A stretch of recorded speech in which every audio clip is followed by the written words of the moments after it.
Hi, and thanks for renting our camper. Here's a short video on how to set up the camper and use everything properly. First, we'll start with the power outlet. It's very simple, 30 amp. You simply just take this, which will be inside of the storage unit for the power outlet. You'll pull it out. You'll use this surge protector. Simply just plug it in and then insert it into your power supply, which will typically be somewhere near over here. When you leave, it's just opposite of that. You'll unplug this, you'll insert the power cord back inside all the way, you'll close this flap back and then slide this forward, and you're done with the power supply. Next, we'll go back here on how to use the septic tank. In gray tank, it's very simple. There's two valves, a gray and a black tank. You'll leave these closed until they need to be emptied.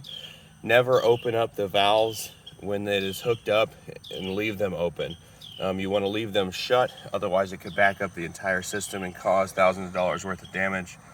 So leave both of these valves closed, and I'll show you how to check them here in a few minutes. Back here is your sewage hose storage. It'll be inside the bumper. You simply just open out, pull it out to remove it, and you'll hook it up to there, and then you'll simply just put it back when you're done, after you've rinsed it out and cleaned it, and then put the cap back on to secure it in there. And that is the end of your sewage hookup. Here's a level on the back of this. You'll find this either in the storage container up front, or you'll find it inside above the fireplace. You can use it to level the camper from left to right, right to left, and then you can use it inside the camper on the floor to make it level from the front, the nose, to raise it up and down. It'll show you how level it will be if you just simply lie it on the bumper, and then you can check. And you can make your adjustments there using your jack stands, which we'll show you here in a minute, or your stabilizer jacks here in just a second. This is where your housing for your hot water heater is located. You typically will not have to do anything with that. When you bring it back to us, we'll handle everything in there. In the event that it does go, it won't start, you may have to reset it, but there is a switch inside that you'll use to start it and turn it off. In the event that you do have to reset it, you'll push these two buttons and hold them for about 5 seconds, and it should reset the entire system and cause it to light.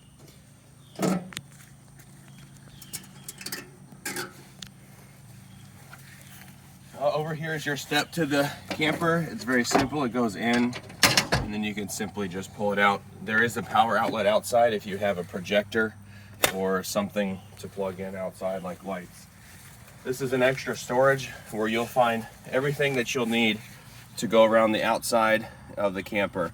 There is a rug, there is your sewer line that will help level it off and bring it from lying on the ground. And then you'll find your supply bucket over here. I'll go over how to use the stabilizer jacks. If you have a drill, you can hook your drill to this bit and simply run it down, and it will go a lot faster for you. In the event that you didn't bring a drill, there's a hand crank. You simply just place it on here, and you'll start cranking the stabilizer jack down until you reach one of the pads. Once you reach the pads, this will go face up. You'll put the pad underneath here. It doesn't matter if it's on concrete, gravel, or grass. And you run your stabilizer jack all the way down until it reaches that, and it is seated on the pad, the plastic pad below, and it makes the camper stable. So you'll feel it. If you over crank it, you'll start to tilt the camper from left to right. That's where you can use the level to show if you're level back and forth from left to right. And then you can use this front jack if you need to run it from front to back.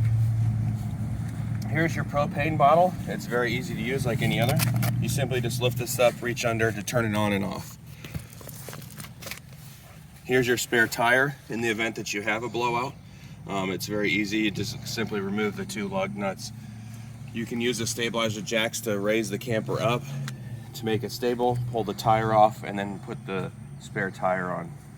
Next, we'll go inside and I'll show you how to check everything that we just went over. When you open up these doors, be careful. The wind could catch it and slam it into the awning or something and cause damage to the door. So just be mindful that the door could fly open on you.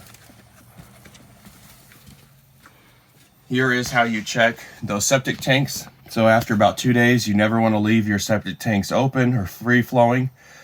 You'll check the tanks by simply just pushing this button. Black tank, gray tank, fresh water tank if you're not hooked to city connection. And then this is how you check your battery. Here's the hot water heater switch. You simply just push it down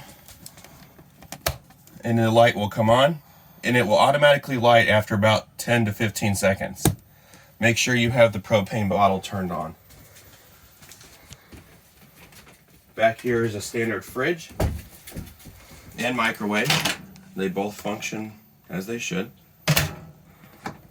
You simply just open up the refrigerator. There'll be a freezer on top and the cooling area and a vegetable tray in the bottom. Over here is the shower. It's a standard shower. If you need to take a shower in here, it's cold and hot water. After you turn the hot water heater on, let it run for about 15 to 30 minutes and you'll have plenty of hot water to use. We've taken, 3 adults have taken showers in a row and it has worked just fine. Everything else, your toilet paper supply in here, toilet paper, and then the toilet, to use that, you simply just push it down and it will allow water to flow after you're done using the bathroom.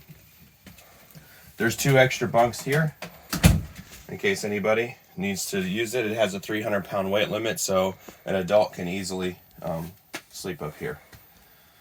These vents in here, there is one in the bathroom. They're very easy to use. You simply just turn the knob to open it and then turn the knob back to close it, and it will lock down and you'll be done.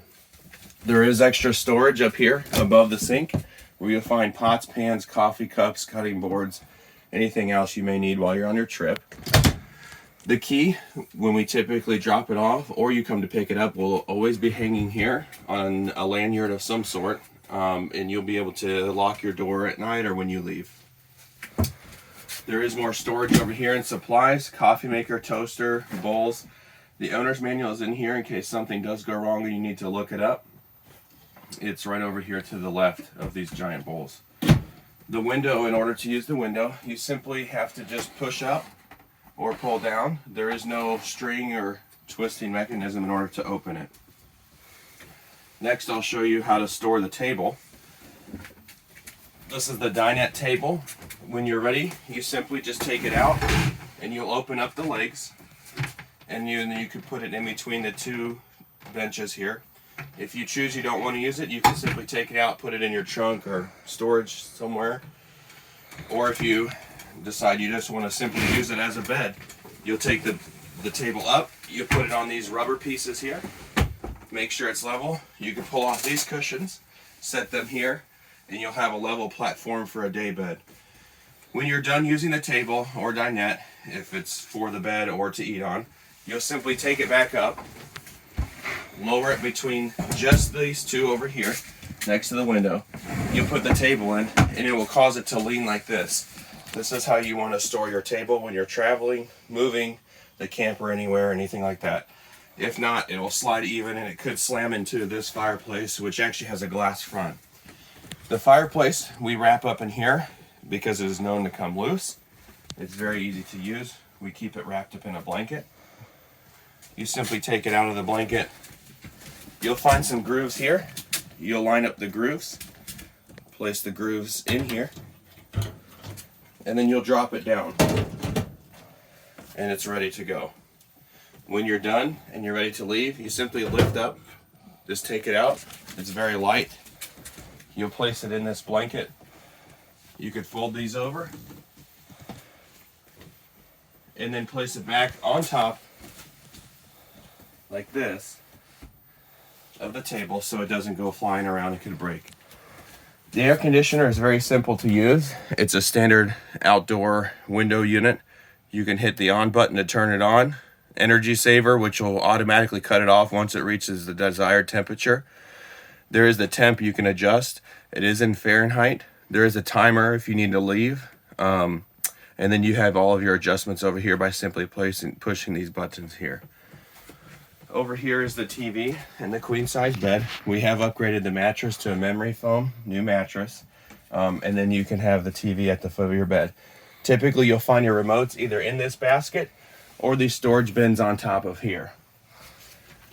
TV is very a standard TV. It is a smart TV. So you simply just turn it on and then select if you have a Netflix account or Hulu account. You can log into there and you're more than welcome to do that. You can stream, you can cast onto it, and then you can use the DVD player, which is up there, and this remote is here. There's extra outlets at the foot of the bed, as well as USB chargers. Next, we'll go back outside and I'll show you how to hook up the water.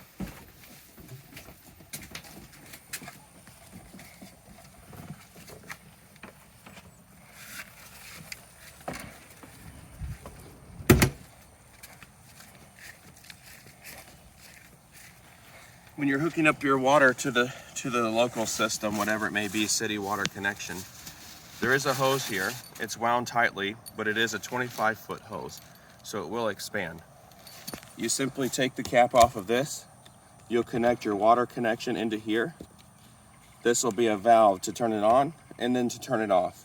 You'll hook this to the city water connection. However, prior to doing that, the most important thing you'll need to remember about all of this is a water pressure regulator. In the event that they have water pressure that's too high, it could blow the lines in the camper or cause them to crack. You use a water pressure regulator, you simply just hook it into here, and then this will hook into the spigot like a normal hose. It's very easy to use. If you choose that you want to have some type of purified water while you're out there, we do leave a water purifier there in the camper. You just simply use it and put this in between the hose and the water purifier, and you'll hook it up and then hook it up and you'll have purified water running into the camper.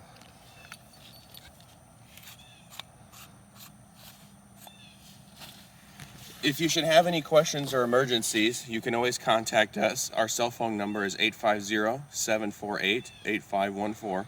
You can call us anytime during the day or night and we'll be available to answer your text as well. If there's anything that arises such as an emergency or a water leak, please notify us immediately. The only thing we ask in our camper, which is taped off in there, is that you don't use the awning. The awning has been broken multiple times and can cost a lot of money to replace, so we provide a canopy which is in the storage unit on the side. If you should have any questions, again, please feel free to reach out and we'd be happy to answer them at any time.